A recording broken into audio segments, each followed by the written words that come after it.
আসসালামু আলাইকুম প্রিয় শিক্ষার্থী, আশা করি তোমরা সবাই ভালো আছো। তোমাদের সবাইকে আমি অনুরোধ করব নিজ নিজ বাসায় অবস্থান করার জন্য এবং স্বাস্থ্যবিধি মেনে চলার জন্য। বর্তমান যে অবস্থা,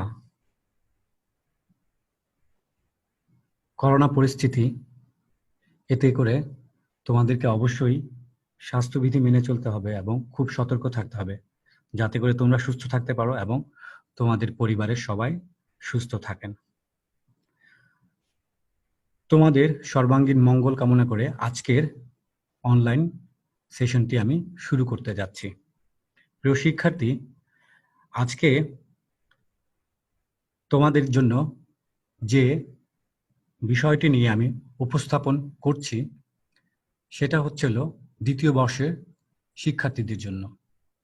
দ্বিতীয় বর্ষের অর্থনৈতিক ভূগোল অধ্যায় 4 থেকে তত্ত্বীয় দৃষ্টিভঙ্গির একটি তত্ত্ব আমরা অধ্যয়ন করব। আজকের এই ক্লাসটি শিরোনাম হচ্ছে the stages of economic growth, অর্থাৎ উন্নয়নের স্তরসমূহ। এই তত্ত্বটি প্রদান করেছেন ডব্লিউ রোস্টো নামে একজন মার্কিন অর্থনীতিবিদ। মূলত তিনি একজন অর্থনীতিবিদ। আমরা একটু পরে রোস্টো সম্পর্কে জানব। এই তত্ত্বটি ব্যাখ্যা করার পূর্বে আমাদেরকে কিছু বিষয় জানতে হবে। মূলত রোস্টো তার তত্ত্বটি প্রদান করেন পুঁজিবাদ অর্থনীতিকে কেন্দ্র করে, এবং এই তত্ত্বটি তিনি প্রকাশ করেন নন কমিউনিস্ট ম্যানিফেস্টো নামে একটি গ্রন্থে 1960 সালে। অর্থাৎ একটি দেশ উন্নয়নের বিভিন্ন স্তরসমূহ একটি থেকে আরেকটিতে কিভাবে প্রবেশ করে এবং উন্নয়নের সর্বোচ্চ শিখরে পৌঁছায় এবং তা কিভাবে পুঁজিবাদী অর্থনীতির সাথে সম্পর্কযুক্ত সেটা ব্যাখ্যা করা হবে।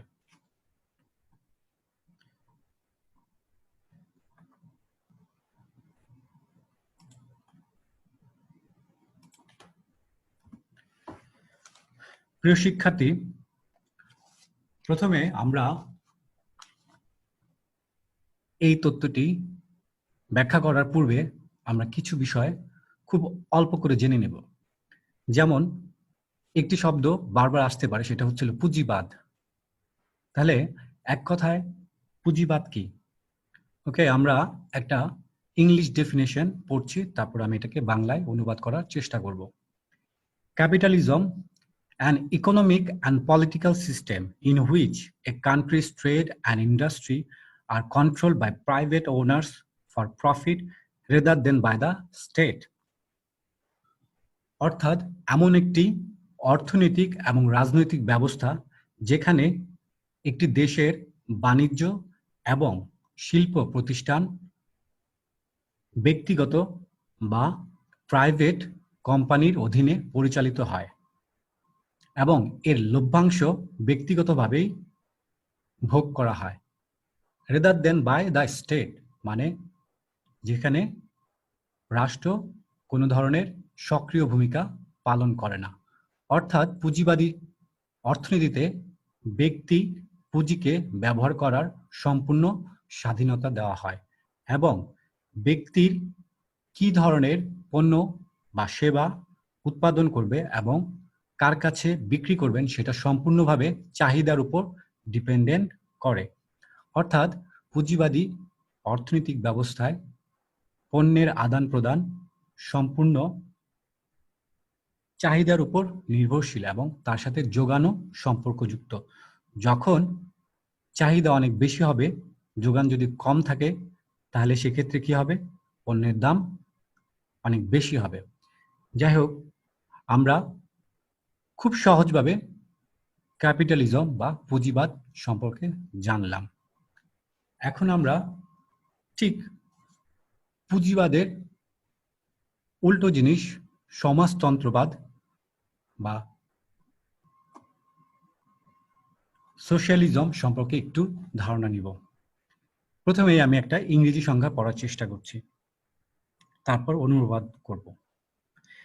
A political and economic theory of social organization which advocates that the means of production, distribution, and exchange should be owned or regulated by the community as a whole.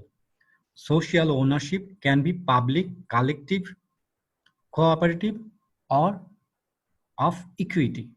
অর্থাৎ এখানে ব্যক্তি সম্পূর্ণভাবে কোনো পুঁজিকে নিয়ন্ত্রণ করতে পারবে না। পুঁজিকে ব্যবহার এবং এই পুঁজি ব্যবহার করে তার লভ্যাংশ কোন একটি সোশ্যাল অর্গানাইজেশন কন্ট্রোল করবে এবং সেটাকে দেখাশোনা করবে। অর্থাৎ এক্ষেত্রে ব্যক্তি থেকে রাষ্ট্রের গুরুত্ব অনেক বেশি থাকে। রাষ্ট্র ব্যবসা এবং পুঁজিকে সম্পূর্ণরূপে নিয়ন্ত্রণ করে। তাহলে শিক্ষার্থীরা আমরা খুব সহজ এবং সরলভাবে পুঁজিবাদ এবং সমাজতন্ত্র কি সেটা আমরা পড়ার চেষ্টা করলাম। এখন আমরা আরেকটা বিষয় জানবো, সেটা হচ্ছে হলো পার ক্যাপিটা ইনকাম। বাংলায় আমরা একে বলতে পারি মাথাপিছু আয়। এখানে একটি সংজ্ঞা দেওয়া আছে, পার ক্যাপিটা ইনকাম ব্র্যাকেটে PCI, it means per capita income or average income measures the average income earned per person in a given area, city, region, country in a specified year. অর্থাৎ কোন একটি নির্দিষ্ট ভৌগোলিক সীমারেখার মধ্যে, সেটা কোনো দেশ হতে পারে, কোনো একটা অঞ্চলের হতে পারে, কোন একটি নির্দিষ্ট বছরে কোনো একজন ব্যক্তি গড়ে যে পরিমাণ অর্থ উপার্জন করে তাকেই বলা হয় পার ক্যাপিটা ইনকাম। উদাহরণস্বরূপ বলা যেতে পারে বাংলাদেশের পার ক্যাপিটা ইনকাম, আমি এক্স্যাক্টলি বলতে পারতেছি না, প্রায় $1900 কাছাকাছি। এখন আমরা পড়ছি খুব স্বল্প পরিসরে যে এই থিওরিটি প্রদান করেছেন, তার পুরো নাম হচ্ছে হলো Walt Whitman Rostow. He was born in 1916 and died in 2003.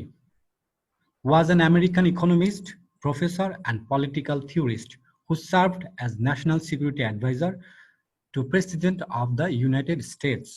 অর্থাৎ ওয়াল্ট হুইটম্যান রোস্টো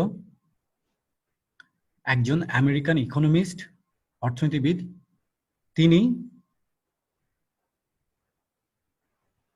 আমেরিকার রাষ্ট্রপতির একজন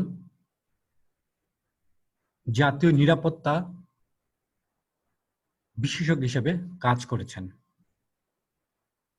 ওয়াল্ট হুইটম্যান রোস্টোকে বলা হয় পুঁজিবাদের সমর্থক এবং তিনি এই তত্ত্বটি 1960 সালে দ্য নন কমিউনিস্ট ম্যানিফেস্টোতে প্রকাশ করেন এবং এই থিওরিটির শিরোনাম ছিল the stages of economic growth. Anyway শিক্ষার্থীরা, আমরা এখন এই তত্ত্বটিতে প্রবেশ করব এবং সেটা ধীরে ধীরে ব্যাখ্যা করার চেষ্টা করব।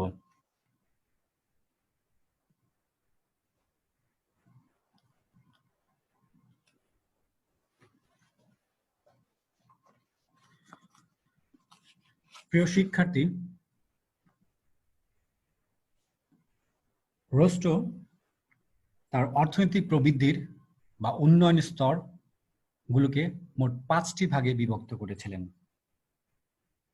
প্রথম ভাগটি হচ্ছে হলো গতানুগতিক সমাজ ব্যবস্থা বা প্রাথমিক স্তর, যাকে বলা হয় ট্র্যাডিশনাল সোসাইটি বা প্রিমিটিভ স্টেজ। তার দ্বিতীয় স্টেজটি হলো উত্তরণ পূর্ব স্তর বা প্রি টেক অফ স্টেজ। প্রিয় শিক্ষার্থী, তার 3 নম্বর স্তরটি ছিল উত্তরণ স্তর বা উঠতি স্তর, একে তিনি বলেছেন টেক অফ স্টেজ। 4 নাম্বারটি ছিল পূর্ণতার দিকে যাত্রা, ড্রাইভ ইনটু ম্যাচুরিটি। এবং সর্বশেষ উন্নয়নের 5 নম্বর স্তরটা হচ্ছে উচ্চ গণভোগের স্তর, stage of high mass consumption. প্রিয় শিক্ষার্থী,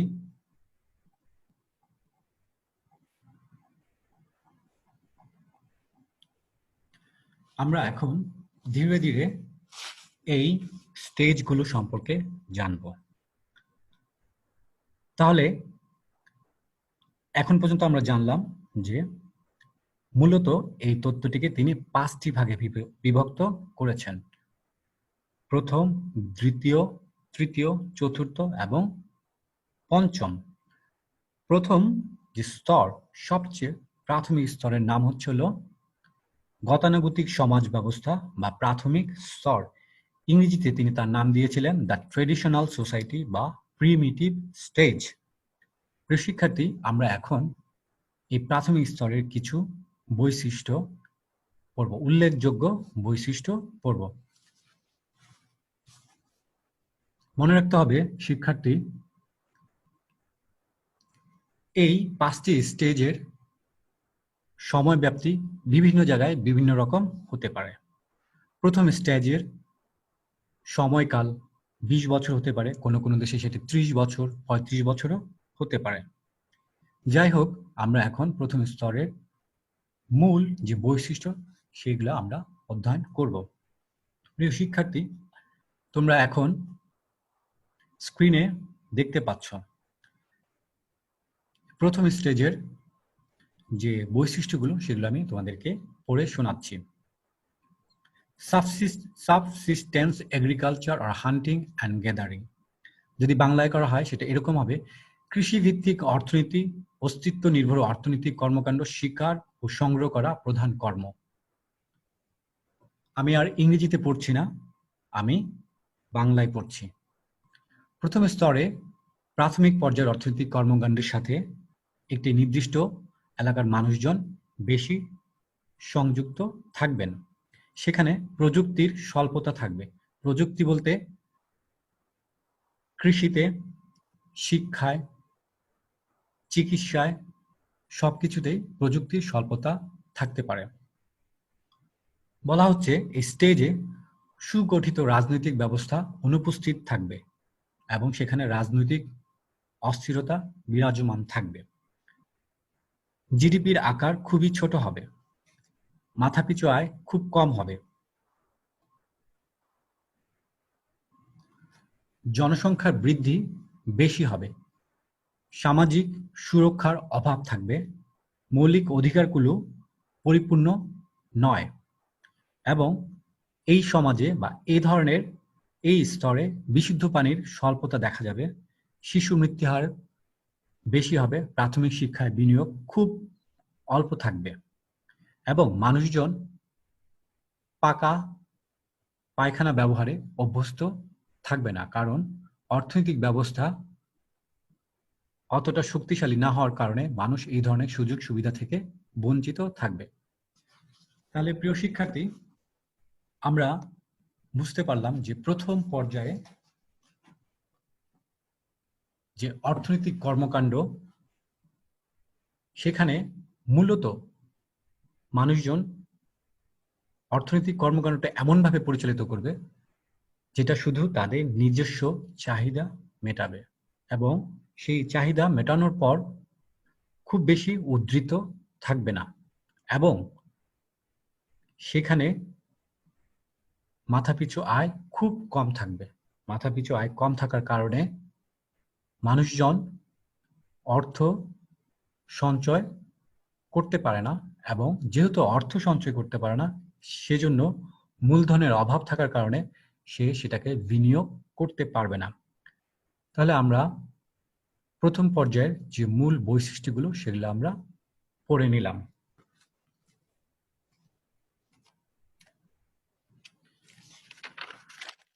প্রিয় শিক্ষার্থী, আমরা এখন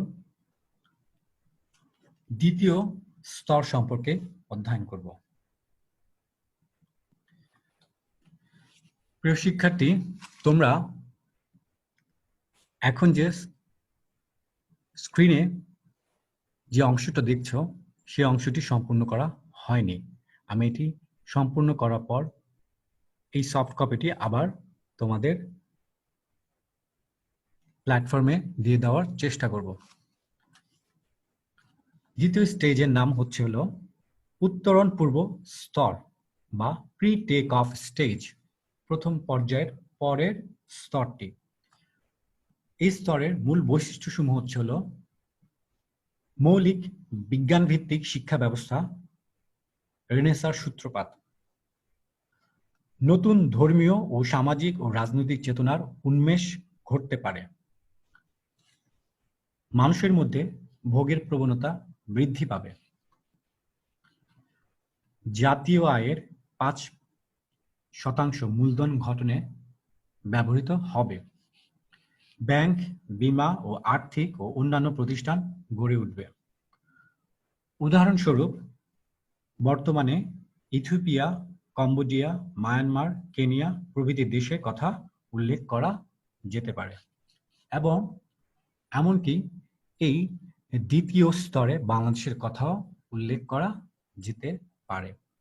তবে এখানে অনেকের দ্বিমত থাকতে পারে।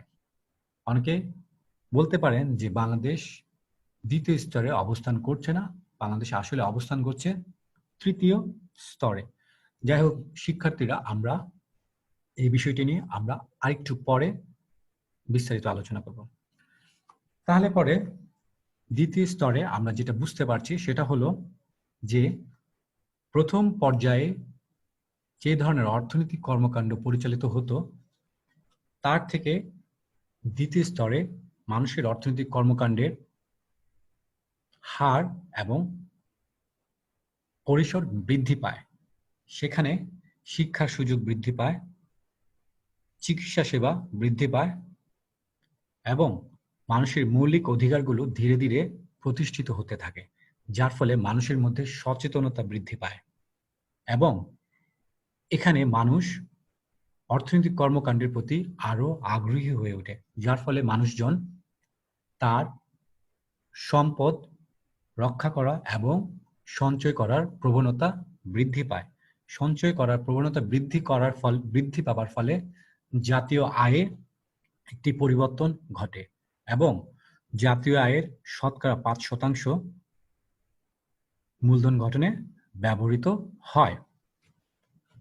প্রিয় শিক্ষার্থীরা, প্রথম স্তর থেকে দ্বিতীয় স্তরের একটি সুস্পষ্ট পার্থক্য আমরা দেখতে পাচ্ছি। এখন আমরা তৃতীয় স্তরে প্রবেশ করছি।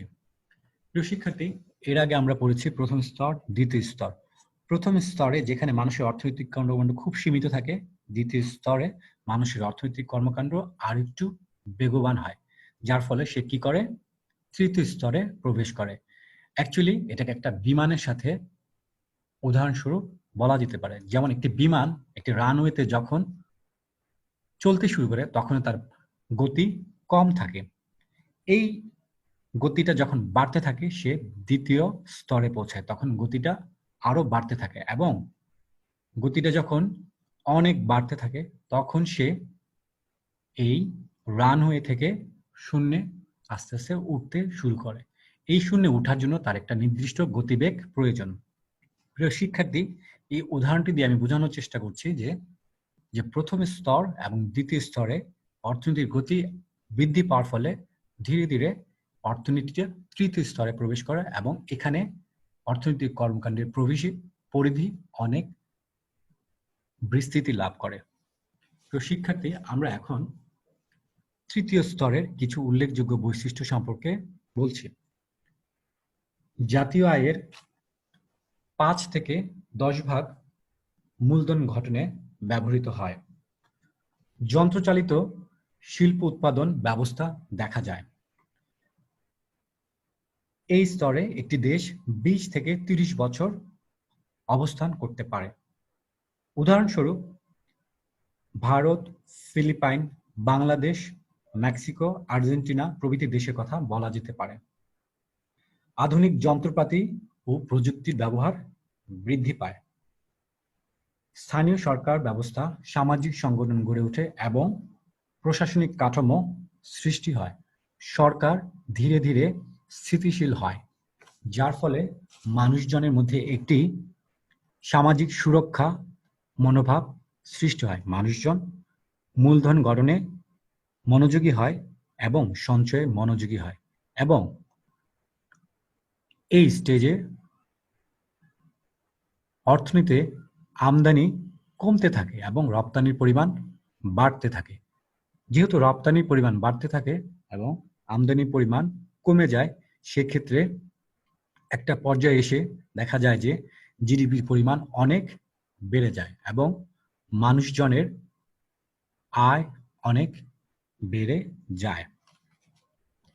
এই স্তরে মানুষের মধ্যে শিক্ষা প্রতি অনেক আগ্রহ জন্মায় এবং সরকার বা কমিউনিটিগুলো শিক্ষায় অনেক বিনিয়োগ করে, যার ফলে মানুষের মধ্যে সচেতনতা বৃদ্ধি পায়, জনসংখ্যা হ্রাস পেতে থাকে, সুপেয় পানির ব্যবস্থা বৃদ্ধি পায়, টিকাদান কর্মসূচি বৃদ্ধি পায়, মৃত্যু হার কমে যায়, সাধারণ যে স্বাস্থ্যসেবা মানুষের মধ্যে অনেক বেশি বৃদ্ধি পায়, যার ফলে মৃত্যু হার ক্রমশ কমতে থাকে।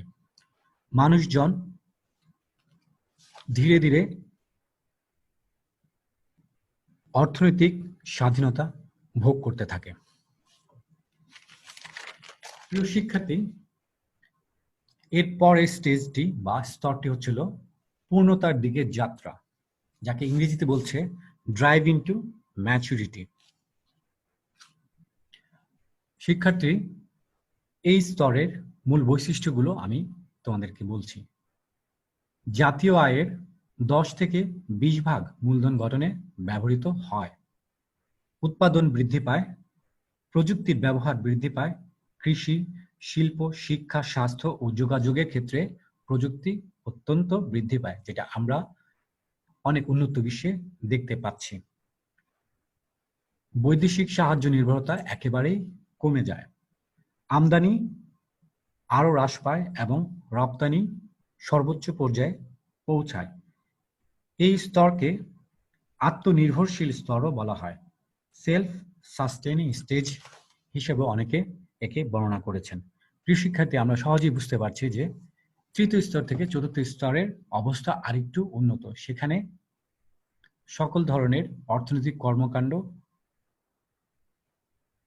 টারশারি পর্যায়ে পৌঁছে যায় এবং মাথাপিছু আয় বৃদ্ধি পাওয়ার ফলে মানুষজনের অর্থনৈতিক স্বাধীনতা আরো বেশি বৃদ্ধি পায়, যার ফলে অর্থনৈতিক উন্নয়ন অনেক স্থিতিশীল এবং মানুষজনের অর্থনৈতিক স্বাধীনতা আরো প্রতিষ্ঠিত হয়।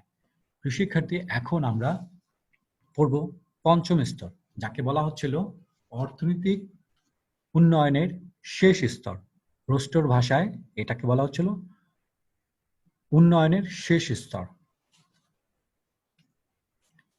এই শেষ স্তরটি তিনি নাম দিয়েছেন উচ্চ গণভোগের স্তর, stage of high mass consumption. অর্থাৎ এখানে মানুষজনের মধ্যে ভোগের প্রবণতা বৃদ্ধি পায় এবং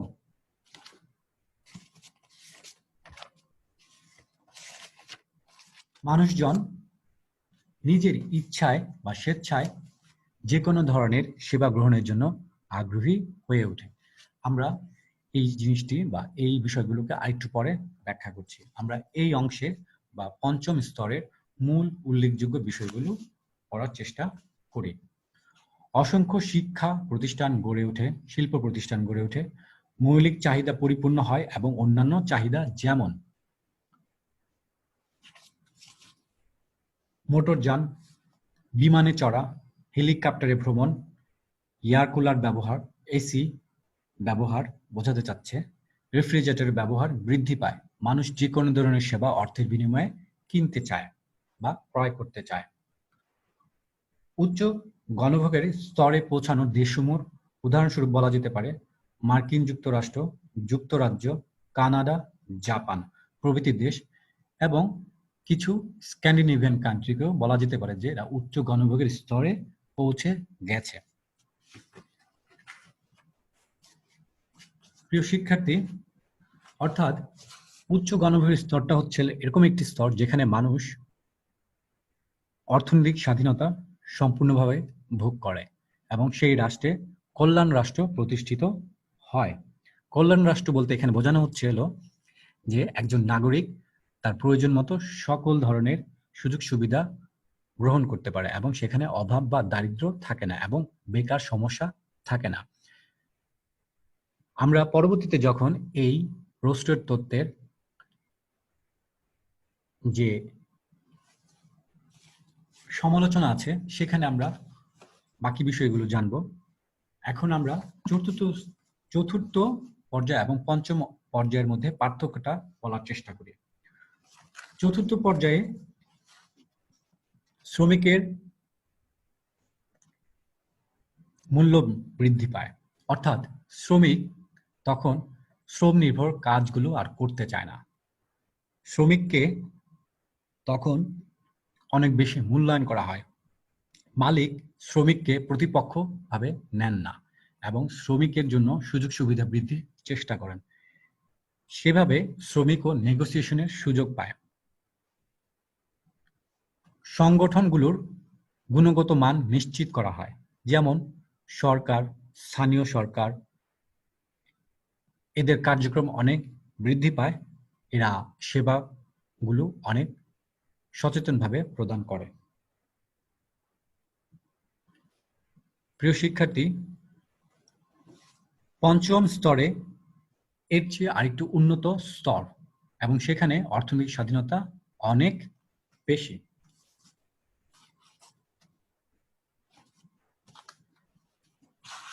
প্রিয় শিক্ষার্থী, আমরা এখন একটি গ্রাফ দেখার চেষ্টা করব।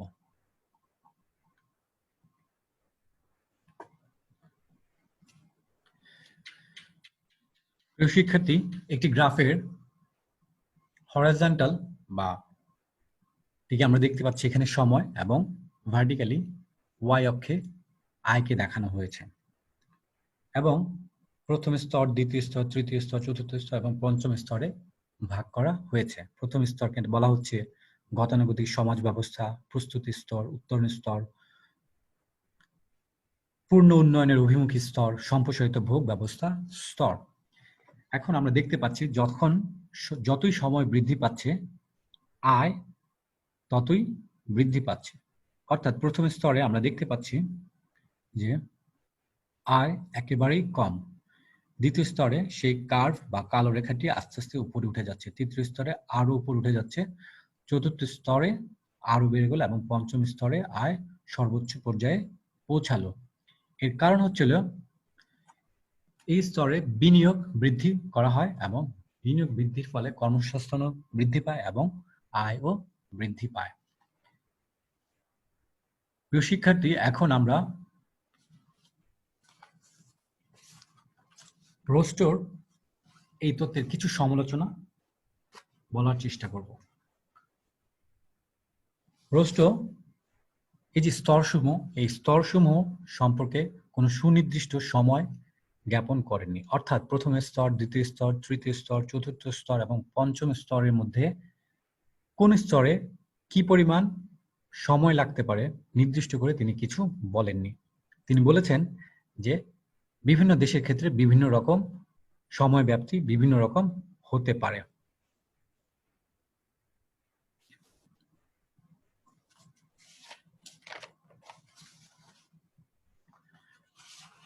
রোস্টের তত্ত্বে কল্যাণ রাষ্ট্র সম্পর্কে বলা হয়েছে, অর্থাৎ এই রাষ্ট্রে যখন পঞ্চম স্তরে পৌঁছে যাবে তখন মানুষের চাহিদা, যে কোনো চাহিদা পূরণ করার সামর্থ্য মানুষের থাকবে এবং সেই সমাজে কোনো বেকারত্ব থাকবে না। কিন্তু আসলে এটি কল্যাণ রাষ্ট্রে এখনো সম্ভব নয়, কারণ পৃথিবীর কোনো দেশেই সব চাহিদা পূরণ করা সম্ভব নয় এবং বেকারত্ব একেবারেই শূন্য বা বেকারত্ব নেই এটা বলা যাবে না। এবং অভাবের অস্তিত্ব রোস্টো পঞ্চম স্তরে অস্বীকার করেছেন। তিনি বলতে চেয়েছেন যে এই স্তরে মানুষের অভাব থাকে না। কিন্তু যত উন্নত রাষ্ট্রই হোক, মানুষের অভাব কিন্তু শেষ হওয়ার মতো নয়। অর্থাৎ চাহিদা মানুষের সীমাহীন। যখন মানুষের চাহিদা থাকবে সেখানে কিছুটা না কিছু অভাব থাকবে। অর্থাৎ অভাব থাকবে এবং সেই চাহিদাকে পূরণ করা কোনো স্তরেই সম্ভব নয়। অর্থাৎ রোস্টো যেটাকে বোঝানোর চেষ্টা করেছেন যে অভাবের অস্তিত্ব থাকবে না। অ্যাকচুয়ালি যখন চাহিদা থাকবে তখন অভাব থাকবে। এখন আসা যাক বাংলাদেশের প্রেক্ষাপটে রোস্টের এই অর্থনৈতিক উন্নয়নের স্তর, এই তথ্যটি বাংলাদেশে কি পর্যায়ে আছে। আমরা যদি খুব বেশি অ্যানালাইসিস না করে বলার চেষ্টা করি তাহলে আমরা ধরে নিতে পারি বাংলাদেশ কারো কারো মতে দ্বিতীয় স্তরে অবস্থান করছে এবং দ্বিতীয় স্তরটি অতিক্রম করার শেষ পর্যায়ে রয়েছে। আবার কারো কারো মতে এটি বাংলাদেশ এখন তৃতীয় স্তরে অবস্থান করছে। অর্থাৎ বাংলাদেশের অর্থনৈতিক গতির চাকা অনেক বেশি বৃদ্ধি পেয়েছে এবং সে টেক অফ স্টেজে আছে, অর্থাৎ তৃতীয় স্তরে অবস্থান করছে। যেহেতু বাংলাদেশের মাথাপিছু আয়, জাতীয় আয় এবং অন্যান্য আনুষঙ্গিক যে বৈশিষ্ট্যগুলো আছে, শিক্ষা, চিকিৎসা, স্বাস্থ্যসেবা, সুপেয় পানির ব্যবস্থা, টিকাদান কর্মসূচি, এই ধরনের বৈশিষ্ট্যগুলো বাংলাদেশের মানুষ এই সেবাগুলো পাচ্ছে। এইসব জিনিস বিবেচনা করলে বলা যেতে পারে বাংলাদেশ হয়তো খুব দ্রুত তৃতীয় স্তর প্রবেশ করবে অথবা তৃতীয় স্তরে অবস্থান করছে। যাই হোক প্রিয় শিক্ষার্থী,